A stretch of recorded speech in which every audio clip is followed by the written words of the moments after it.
dowladda hoose magaalada Berbera ayaa maanta ilaa 240 guri ugu deeqday dad yar oo ku kala dhaqan xaafadaha kala duwan ee magaalada Berbera. guryahaasi oo ay maalgelisay hay'adda qaxoontiga adduunka ee magaceeda marka la soo gaabiyo loo yaqaan UNHCR ayaa la sheegay inay ka rabateen guryaha iyo tirada dadka iyagu buuxiyay shuruudihii loo baahnaa. isla markaasina dowladda hoose magaalada Berbera ayaa dadka ku kala saartay nidaam baqtiya nasiiba. xogayaha dowladda hoose magaalada Berbera Cabdikariin Aadan Siciid oo isagu go'aanay halkaasi hadal ka soo jeeday ayaa sheegay in dadka iyagu waayay guryahaasi ama nasiibku aan u siinin maanta ay tixgelinta iyo mudnaanta koobaad siin doonto dowladda hoose magaalada Berbera wixii kale soo baxa mashaariic la xiriira sidii dadku ay guryo u heli lahaayeen. waxaanu diyaarinay 240 guri ayaa iminka inoo diyaara ama jago waana shaqo bilowgeedii waa idin sheegaynaa. dadka halkan ku qoran ee aynu diiwaan gelinay Allahumma salli ala Muhammad buuxiyay category loo baahnaa waa 495 waxaan filayaa si fiican baynu soo maqlaynaa waa laban laab tiradii loo baahnaa ayaa halkan fadhida maadaama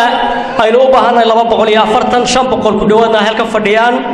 dhamaantii waxaan idin sheegaynaa takaliye dhamaanteen aanu ku eedbaxaynaa waxa weeyaan miiska quraarada halka yaala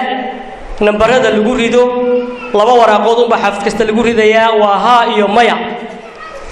qofku isaga soo kacaya isaga gacantiisa ku qaadanaya waxa weeyaan waa daahir ya shamis cidna lagu caraan maayo cid kale oo waxa weeyaan hareeraha ka joogeynaa. sidoo kale halkaasi hadal waxa ka soo jeediyay xogayaha gobolka xildhibaano ka san golaha deegaanka iyo waliba dad isugu jira dadooda xuquuqda aadamaha iyo marti sharaf kale iyo cuqaal oo dhamaantoodba dowladda hoose magaalada Berbera ayaa hay'adaasi UNHCR ku amaanay guryahaasi ay ugu deeqeen dadkaasi danyarta ah ee ku dhaqan magaalada Berbera. arrinkii beryahan ka soo socday ee guddiga ka soo shaqeysay ee agaasimayaasha dowladda hoose ka soo shaqeeyeen guntii iyo gunaanadkii ay maanta aynu halkan u fadhino waynu ognahay horta ilaahay baa cadaalad hayaa wax bilaadan hayaa mar kasta way yeelanayaan. arrintan aynu halkan u fadhino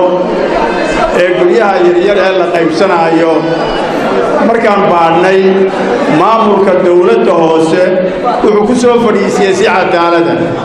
icdilu huwa aqrabu litaqwa cadaalad baanaynu raadinaynaa waanu eegnay waanu la eegnay waan weydiinay qaabka uu wax u soo dhigeen waan ku qanacnay walaalayaal 240 guri ayaa halkan maanta lagu qaybinayaa 240 ka guri dadka loo qaybinaya waa 499 qof weeye marka si ay cadaalad darayno ugu dhicin in waliba halkaas sanduuqa uu gacanta geliyo oo nasiibkiisa ka qaado ama diyaarinta dadkii yeelan lahaa 240 guri ee laga dhisayo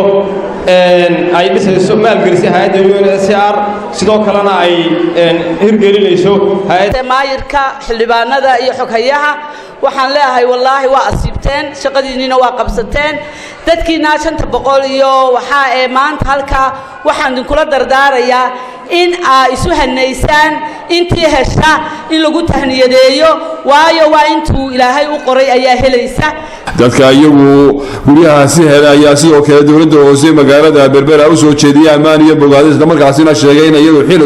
iyadu xil iska saartay si dadkaasi ay u heli lahaayeen hooy iyo meel ay galaan. عبد السلام حريش عثمان TV qaranka Somaliland Berbera.